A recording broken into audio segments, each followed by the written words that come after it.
The gunshot echoed through the Montana wilderness, sending a flock of startled birds into the gray morning sky as Jedediah Rowe cursed his rotten luck. Blood seeped through his torn shirt where the bullet had grazed his shoulder, not his first scar and surely not his last. At 34, his body was a weathered map of the hard years behind him, each mark telling a story he'd rather forget. The year was 1885, and the untamed territory outside Williams, Montana, had little sympathy for a man running from his past. Jedediah had been riding for 3 days straight, putting distance between himself and the men who wanted him dead. His horse, a sturdy Appaloosa named Rusty, needed rest as badly as he did. When the modest cabin appeared through the trees, smoke curling from its chimney against the backdrop of snow-capped mountains, Jedediah hesitated. Civilization meant people, and people meant questions. But his wound needed tending, and both he and Rusty were on their last legs. As he approached, a woman emerged from the cabin, a shotgun leveled at his chest. Her honey-brown hair was pulled back in a practical braid, her green eyes narrowing with suspicion. "That's far enough, mister," she called out, her voice steady despite the threat in her stance. Jedediah raised his uninjured arm slowly. "I mean no harm, madam. Just looking for a little help." He winced as pain shot through his shoulder. The woman, Grace Harrington as he would later learn, took note of his bloodied shirt. "You're wounded," she stated, lowering her shotgun slightly but not entirely. "Seems that way," he replied with a grimace. Grace studied him for a long moment before sighing. "Tie your horse to the post and come inside. I'll see what I can do." The cabin was modest but warm, with a fire crackling in the hearth. Simple furnishings spoke of a practical life, but touches of beauty, dried wildflowers in a jar, a colorful quilt revealed something of the woman who lived there.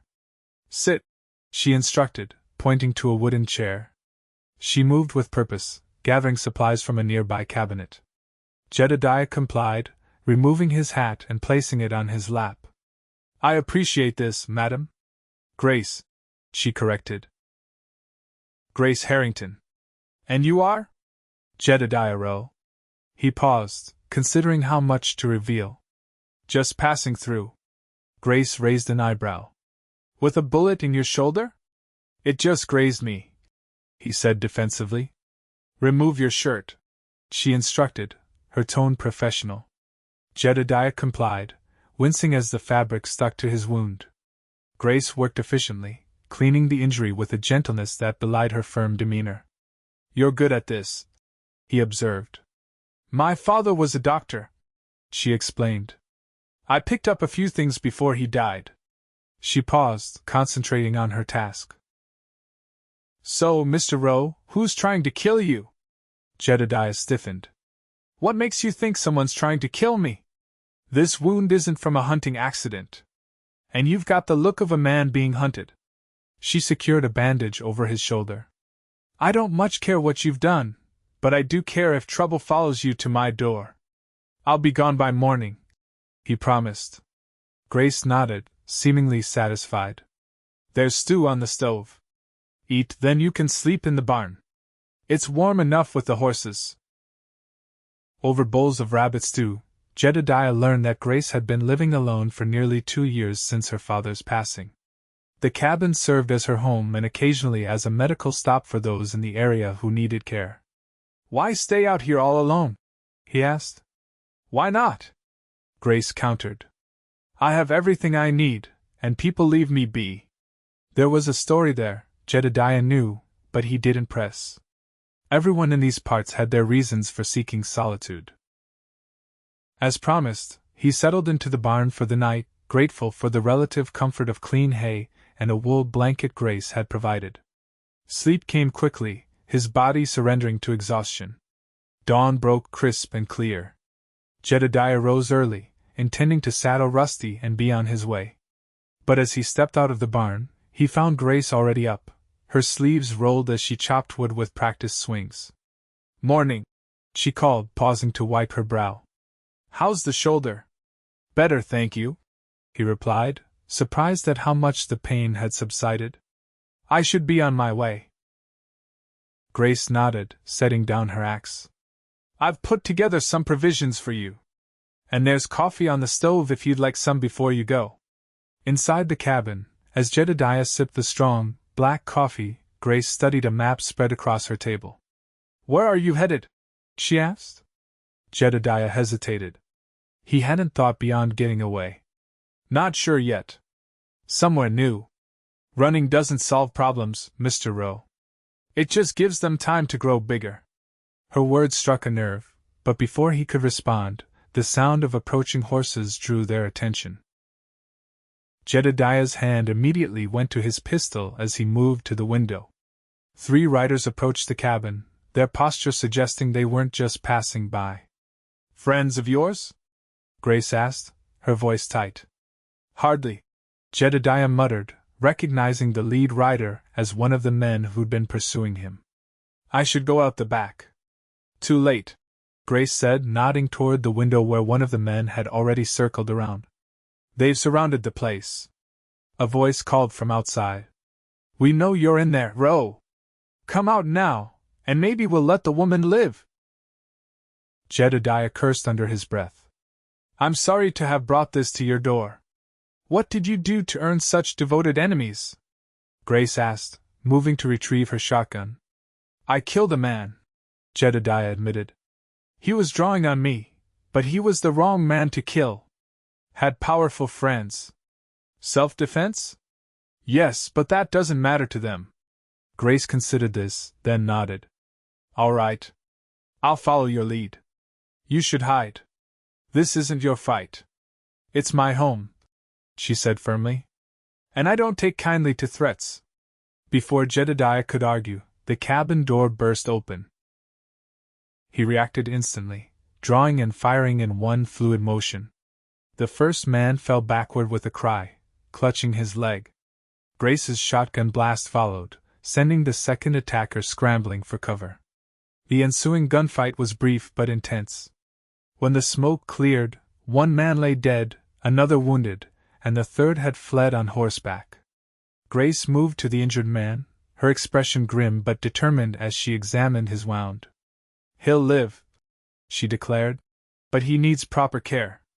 We need to get out of here, Jedediah urged. The other one will bring reinforcements. We can't just leave him, Grace protested. We'll take him to town. Williams isn't far. Jedediah began gathering supplies. But then I have to keep moving. Grace looked around her cabin, her sanctuary for the past 2 years. I'm coming with you. What? No. It's too dangerous. They've seen my face. They know I helped you. She began packing quickly, efficiently. Besides, I've been hiding out here long enough. Together, they loaded the wounded man onto a makeshift travois attached to Grace's wagon. With Rusty tied behind, they set off toward Williams, the mountain landscape stretching before them. The journey was tense, both watching for signs of pursuit. By mid-afternoon, they reached Williams, a small but growing settlement nestled in a valley. Sheriff's office is down the main street, Grace directed as they entered town. The local lawman, Sheriff Thomas, listened to their story with a skeptical expression. So you claim this was self-defense? He asked Jedediah. Yes, sir. Both today and when I killed Blackwood's foreman. Jedediah met the sheriff's gaze steadily.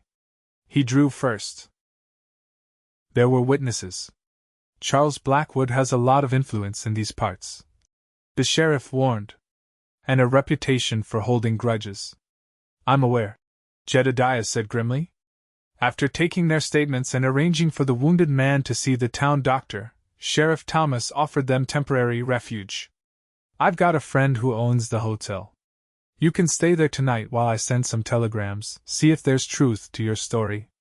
Grace and Jedediah accepted gratefully, both exhausted from the day's events. The hotel was modest but clean, a far cry from the luxurious establishments in larger cities, but a welcome comfort nonetheless.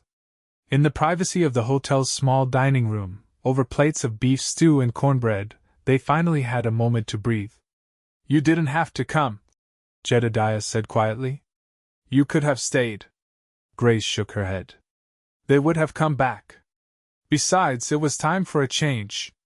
She studied him across the table. What will you do now?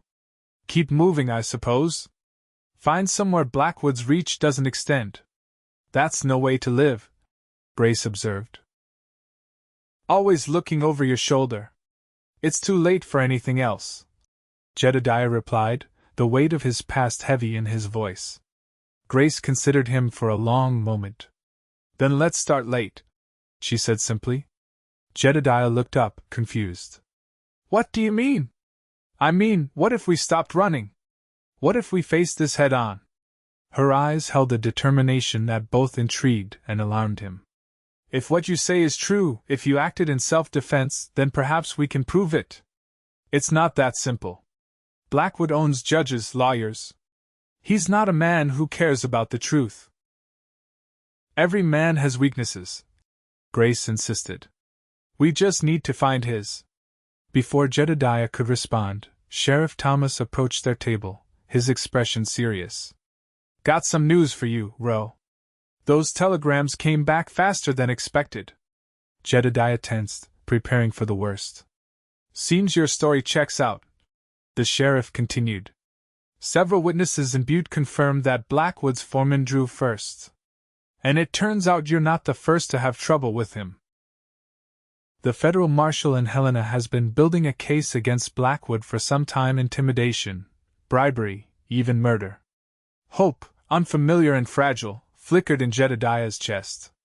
What does that mean for me? It means you might have allies. The marshal wants to speak with you. He's sending a deputy who should arrive tomorrow. After the sheriff left, Jedediah turned to Grace, who wore a satisfied expression. Don't look so smug, he muttered, but there was no heat in his words. Not smug. Hopeful, she corrected. See? Sometimes facing your problems is the only way past them. That night, in separate rooms down the hall from each other, Jedediah lay awake, turning over the day's events in his mind. Grace Harrington had appended his plans, his very notion of how to survive in this world.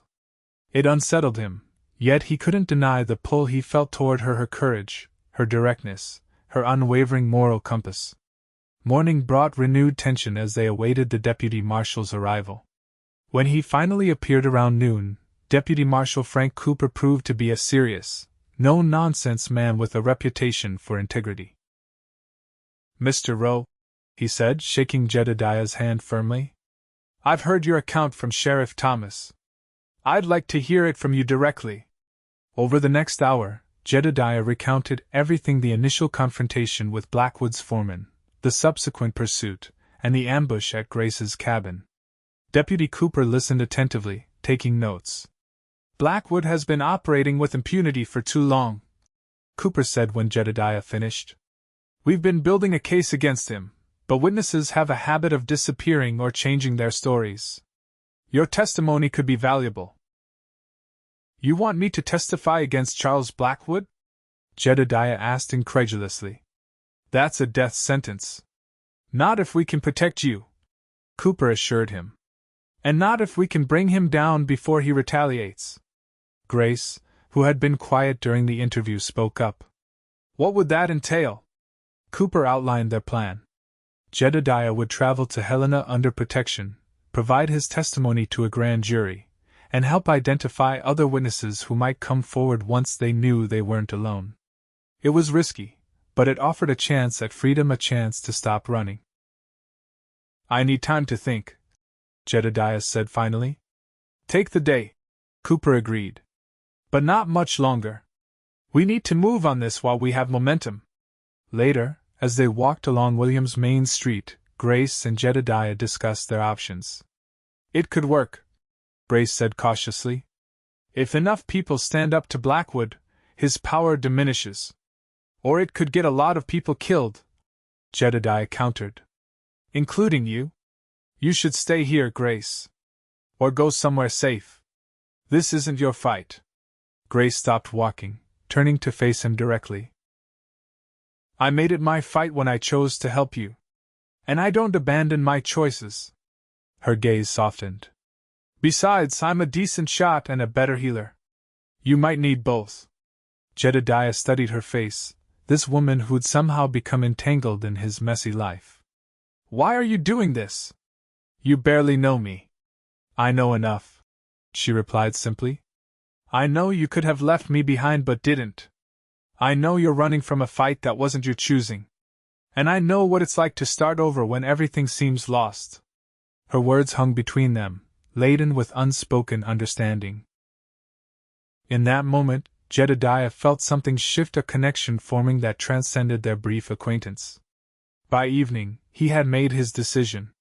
He would testify against Blackwood, would take this chance to reclaim his life. And Grace, despite his protests, would accompany him to Helena. The journey to the territorial capital took 3 days, traveling with Deputy Cooper and 2 other lawmen for protection.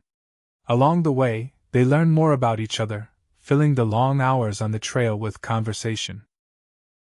Grace shared how she had come west with her father after her mother's death, how they had built their life in the wilderness, and how his passing had left her alone but determined to honor his legacy. Jedediah, more reluctantly, spoke of his own past, his childhood on a Texas ranch, his years working cattle drives, and the series of circumstances that had led him to that fateful confrontation with Blackwood's man. I never set out to be a drifter, he admitted one night as they sat by the campfire. Always thought I'd have my own spread someday, build something lasting. It's not too late for that, Grace said softly. Jedediah gave a rueful smile. Maybe. If we survive this. In Helena, they were housed in a secure location, a boarding house operated by a retired marshal and his wife. The grand jury proceedings would begin the following week, giving the prosecution time to gather their witnesses and evidence. Deputy Cooper introduced them to Marshal Davis, the man spearheading the case against Blackwood. Davis was older, his hair gray at the temples, but his eyes were sharp and determined. Blackwood knows we're making a move against him, Davis warned. He's got men watching the courthouse, the telegraph office. But he doesn't know where you are, and we aim to keep it that way. The days that followed were tense. Jedediah and Grace remained largely confined to the boarding house, venturing out only with escorts for brief periods. Despite the restrictions, they found themselves growing closer, their shared danger creating a bond that deepened with each passing day. On the 3rd night, sitting in the small parlor after the other residents had retired, Grace noticed Jedediah's restlessness. What's troubling you? She asked. All of this. He gestured vaguely. Hiding, waiting. It doesn't sit right. You'd rather be facing Blackwood's men in the open? At least then I'd know what I was fighting, he said. This waiting. It's like being a sitting duck. Grace moved closer, placing her hand over his. Sometimes patience is the harder path, but the right one. Jedediah looked down at their hands, then up at her face. The lamplight caught the gold in her hair, the warmth in her eyes. Without thinking, he reached up to touch her cheek. Grace, he said softly. If this goes badly, it won't, she interrupted. But if it does, he insisted, I want you to know that meeting you. It changed something for me. Grace held his gaze. For me too, she admitted. The kiss that followed was gentle, tentative at first, then deepening with a hunger that surprised them both. When they finally pulled apart, breathless, Jedediah rested his forehead against hers. I've lived too hard, he whispered. Done things I'm not proud of. You deserve better than a worn-out cowboy with enemies. Grace pulled back just enough to look him in the eyes. I think I can decide what I deserve, she said firmly. And I choose this. I choose you, Jedediah Rowe, complications and all. As the day of the hearing approached, tension mounted. More witnesses had arrived, each with their own stories of Blackwood's corruption and violence. The case was building, but so was the danger. The night before Jedediah was to testify, a commotion outside the boarding house woke them. Marshal Davis himself arrived, his expression grim. One of our witnesses was attacked tonight, he informed them. He'll live, but it's clear Blackwood's getting desperate. We're moving you to a new location immediately. They were escorted through the dark streets to a hotel on the outskirts of town, a more defensible position with fewer access points. Jedediah and Grace were given adjoining rooms with guards posted in the hallway. "Try to get some rest," Marshal Davis advised. "Tomorrow will be a long day." But rest proved elusive. Jedediah paced his room, checking and rechecking his pistol. When a soft knock came at the connecting door, he wasn't surprised to find Grace there, equally unable to sleep. "I kept thinking of all the things I haven't told you," she said, entering his room. "All the things I might not get to say if—" Jedediah drew her into his arms. "We're going to get through this," he promised, though he had no right to make such guarantees. They talked through the night, sharing hopes and fears, finding comfort in each other's presence. As dawn broke, they faced the day with renewed resolve, whatever it might bring. The courthouse was heavily guarded when they arrived. Jedediah was ushered to a waiting room while Grace was seated in the gallery. The proceedings began with the prosecutor outlining the charges against Blackwood: extortion, bribery, conspiracy to commit murder. When Jedediah's turn came to testify, he spoke clearly and truthfully about his encounter with Blackwood's foreman. The defense attorney, a slick man in an expensive suit, tried to discredit him, painting him as a drifter with a violent past. "Mr. Rowe, isn't it true that you've been involved in other altercations before this incident?" the attorney pressed. "I've defended myself when necessary," Jedediah acknowledged. "And how many men have died as a result of this self-defense?" Before Jedediah could answer, gunshots erupted outside the courtroom. The judge called for order as deputies rushed to secure the doors. In the gallery, Grace was pulled to safety by one of the marshals as chaos ensued. "Blackwood's men are trying to breach the courthouse," someone shouted. The next minutes were a blur of action. The courtroom was evacuated through a back entrance, witnesses and jurors escorted to safety. In the confusion, Jedediah lost sight of Grace. Panic seized him as he fought against the flow of people, searching for her. Outside, the street had become a battleground. Blackwood himself had arrived with a dozen hired guns, determined to stop the proceedings by any means necessary. Law enforcement officers exchanged fire with the attackers from behind barricades. Jedediah spotted Deputy Cooper taking cover behind an overturned wagon. "Where's Grace?" he demanded, crouching beside him. "Marshal Davis was getting her out through the east exit," Cooper replied, reloading his rifle. "They should be at the safe house by now." Relief flooded through Jedediah, immediately followed by resolve. This had to end. Too many people had been hurt or threatened because of Blackwood's reign of terror. The gunfight continued for nearly an hour before reinforcements arrived, a contingent of soldiers from the nearby fort, summoned by telegraph. Outgunned and surrounded, Blackwood's men began to surrender or flee. Blackwood himself attempted to escape on horseback but was intercepted by Marshal Davis and his deputies. The confrontation ended not with a dramatic shootout but with Blackwood's quiet surrender when he realized his position was hopeless. By sunset, the violence had ended. Blackwood and his surviving men were in custody, and the town was beginning to recover from the shock of the day's events. Jedediah, treated for a minor wound to his arm, was reunited with Grace at the marshal's office. "I thought I'd lost you," she admitted, embracing him fiercely. "Not a chance," he murmured into her hair. "I've got too much to live for now." The grand jury proceedings resumed the following day in a more secure location. With the threat diminished and witnesses feeling safer, the testimony against Blackwood was damning. The jury voted to indict him on all charges, ensuring he would face a full trial. For Jedediah and Grace, the conclusion of the hearings brought a new question: what now? "The marshal offered me a deputy position," Jedediah told Grace as they walked along the banks of the Missouri River. "Said I handled myself well during the fighting. Are you considering it?" Grace asked. Jedediah nodded slowly. "I might be. It's honest work, and it would keep us in one place for a while." He paused, suddenly uncertain. "That is, if you were thinking of staying." Grace smiled. "I was thinking we might find a place of our own. Something with a bit of land." I could set up a proper medical practice. We? Jedediah questioned, hope rising in his chest. Yes, we, Grace confirmed. Unless you've changed your mind about starting late? Jedediah pulled her close, his heart fuller than he'd ever thought possible. Not a chance, Grace Harrington. Not a chance. 3 months later, they were married in a simple ceremony in Williams, the town that had brought them together. With the reward money from Blackwood's capture and Grace's savings, they purchased a small ranch just outside town, enough land for a few cattle and horses, with a sturdy house that Grace soon transformed into both a home and a place of healing. Jedediah took the deputy position, finding purpose in helping maintain the peace he'd once thought beyond his reach. His past, while not forgotten, no longer defined his future. Their life together wasn't without challenges.